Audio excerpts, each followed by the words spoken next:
रिश्तों का कटु सत्य। अपने जब छल कपट से दुख देते हैं तो क्या होता है। उस दिन दोनों ने अपने अपने काम से छुट्टी ली थी। कई दिनों से दोनों ने एक फैसला लिया था कि वे अपने पुश्तैनी मकान में रहेंगे, क्योंकि आंटी का रिटायरमेंट करीब था और अंकल भी अपनी सेहत के चलते कचहरी के अपने काम को ज़्यादा नहीं ले रहे थे।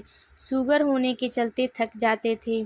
आंटी के अनुज के बच्चों का पूरा प्यार और अपनत्व तो मिल जाता था, लेकिन वास्तविकता में दोनों ही एक दूसरे का सच्चा सहारा थे। पारिवारिक मूल्यों को बखूबी समझने वाले अंकल ने अब तक जो कमाया, सारा का सारा अपनी माँ और अपने भाई भतीजों को ही दिया था। आंटी की एक निजी विद्यालय में नौकरी थी, उसी से उनका घर खर्च चल रहा था। इसी सब के चलते दोनों ने किराए के मकान को छोड़कर अपने पुश्तैनी मकान के फर्स्ट फ्लोर के अपने कमरे में जाकर रहने का फैसला लिया था। लगभग 30 वर्षों पहले दोनों किराए के मकान में आ गए थे। आंटी जब से ससुराल में ब्याह कर आई थी, वहाँ उन्होंने कलह क्लेश झगड़े जैसा माहौल ही देखा था।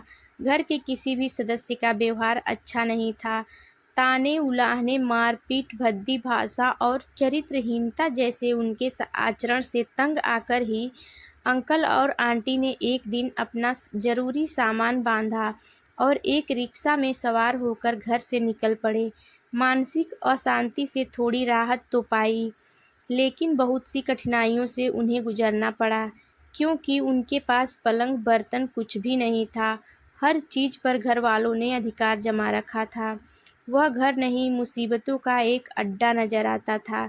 पानी की एक बूंद को तरसते थे।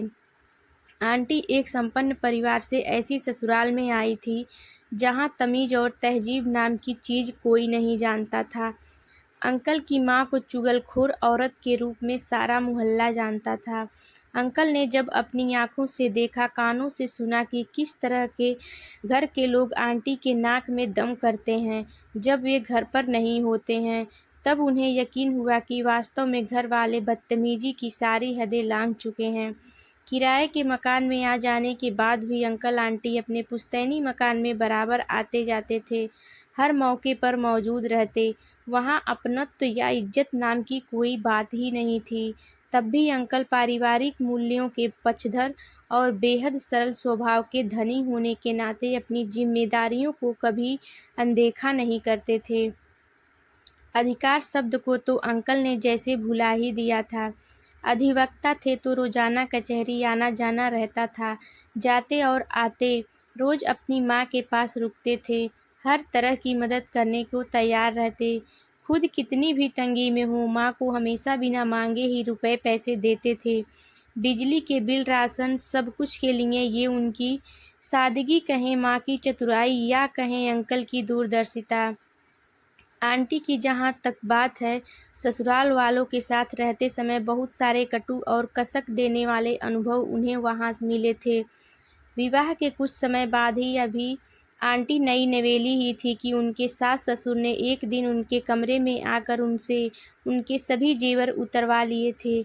जो अलमारी में थे वे भी सारे ले लिए, इस वादे के साथ कि जल्द ही लौटा देंगे।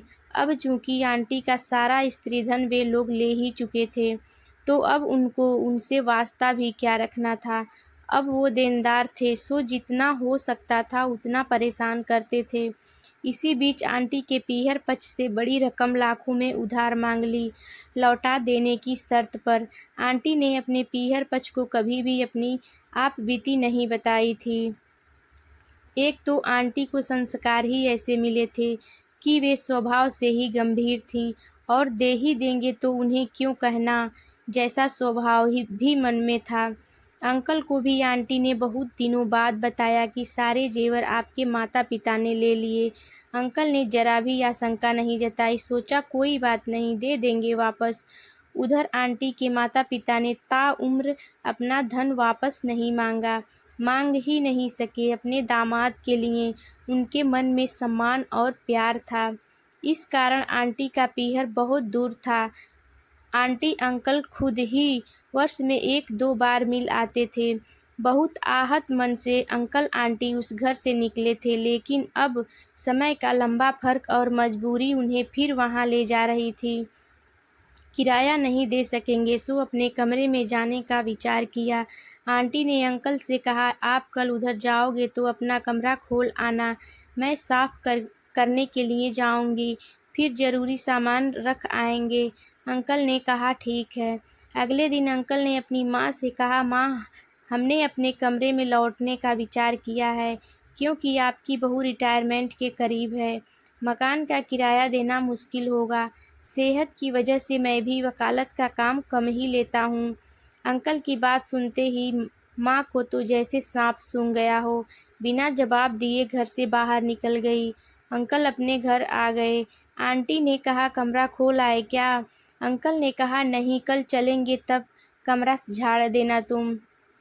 अगले दिन अंकल माँ के पास रोजाना की तरह जा बैठे और कहा, माँ, आपकी बहू को अभी साथ ला रहा हूँ, कमरा साफ कर जाएंगे, और कल रविवार है, कल से यहीं आ जाएंगे हम आपके पास। अंकल की बात सुनते ही आसपास के कमरों से सारा कुनबा ही जैसे कूद पड़ा। बरामदे में पहले से सभी जमा थे। अंकल रोजाना इसी समय आया करते थे। बेटी और दामाद को भी बुला रखा था। छोटे बड़े सभी इकट्ठा थे।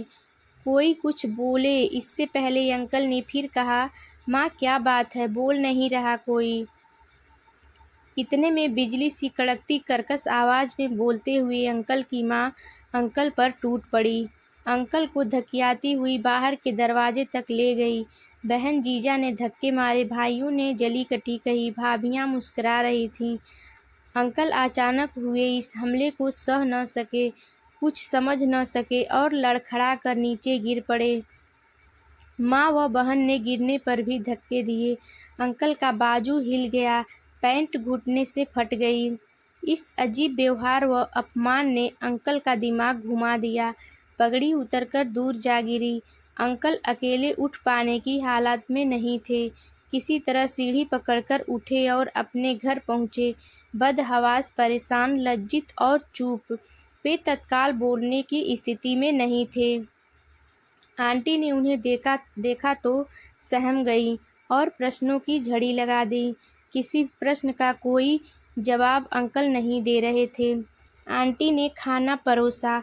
अंकल ने नहीं खाया। आराम करने को कहकर करवट ले ली। आंटी को काटो तो खून नहीं। अंकल की सेहत को लेकर वैसे भी हर वक्त चिंता में रहती थी, और आज क्या हुआ, क्यों नहीं बताते? ऐसे में स्वाभाविक ही था चिंता का बढ़ना।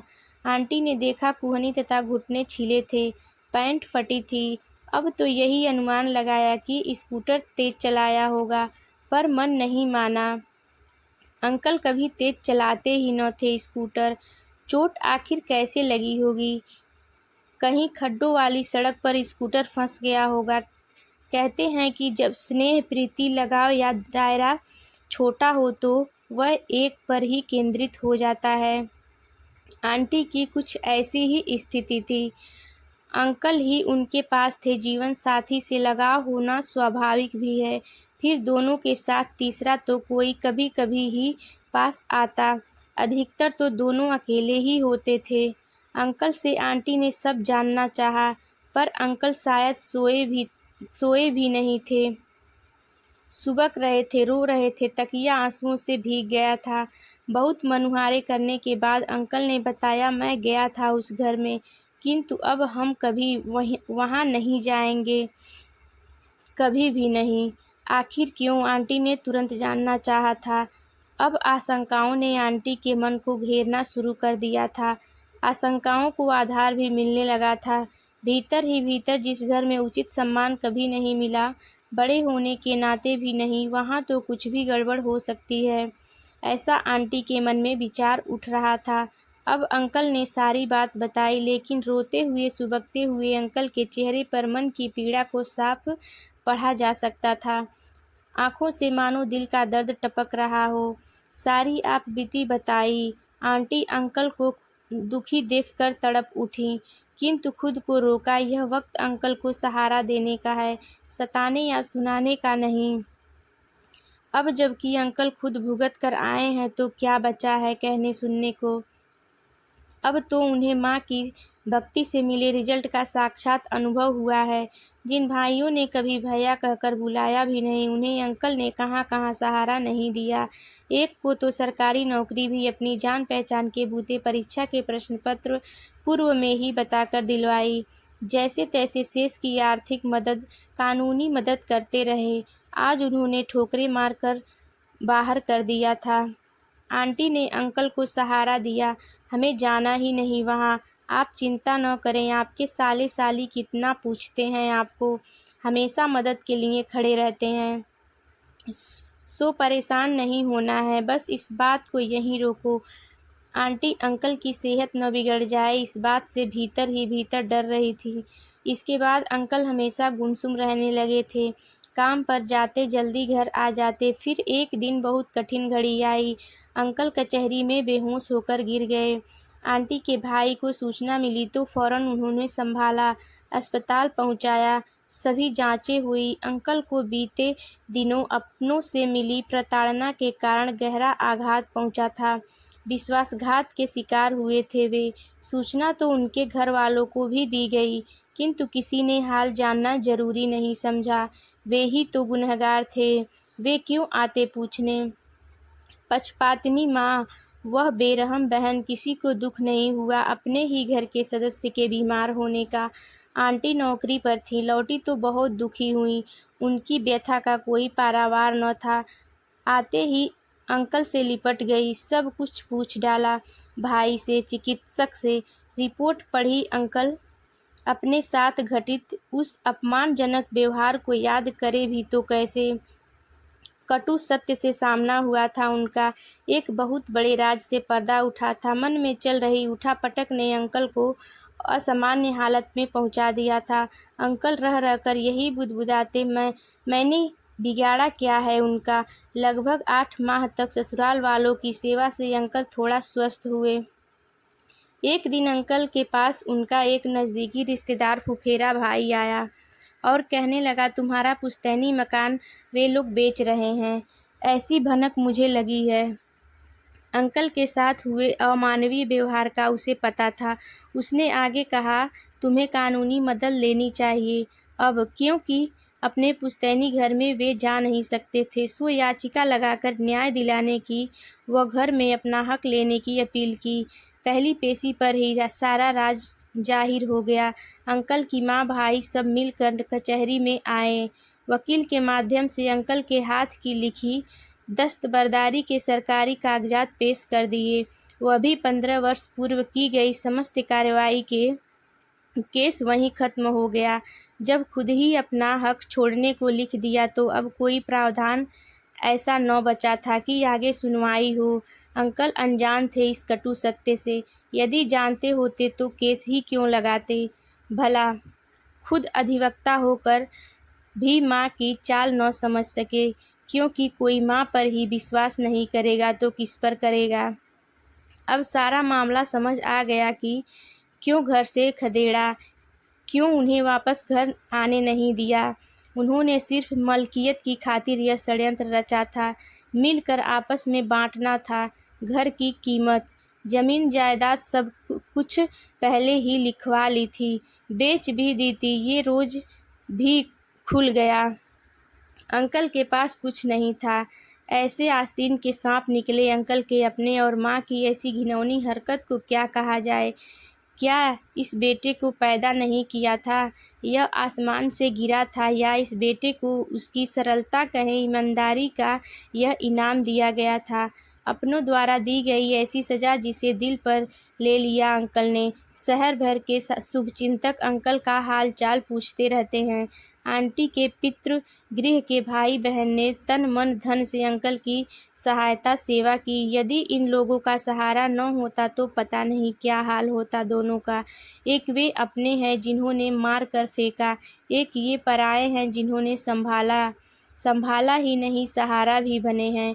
अनेक लोग अंकल के परिजनों को लानतें दे चुके हैं, सामाजिक बहिष्कार कर चुके हैं उनका। तब भी धन की लालसा में घिरे वे लोग एकजुट हैं। उनके लिए तो एक ही बात अर्थ रखती है, बाप बड़ा न भैया सबसे बड़ा रुपया। हंसते मुस्कुराते दंपत की हंसी छीनकर आज वे पुश्तैनी मकान की करोड़ों की कीमत पाने को प्रयासरत हैं। भविष्य के वे लखपति अपने इस अनमोल हीरे के हृदय को चूर चूर करके कितने आनंद में हैं, और इधर अपनों द्वारा विश्वासघात की मार सह कर न केवल घर में बल्कि एक ही कक्ष में कैद होकर रह गए हैं। अंकल आंटी, यह कैसा समाज है, कैसा न्याय है।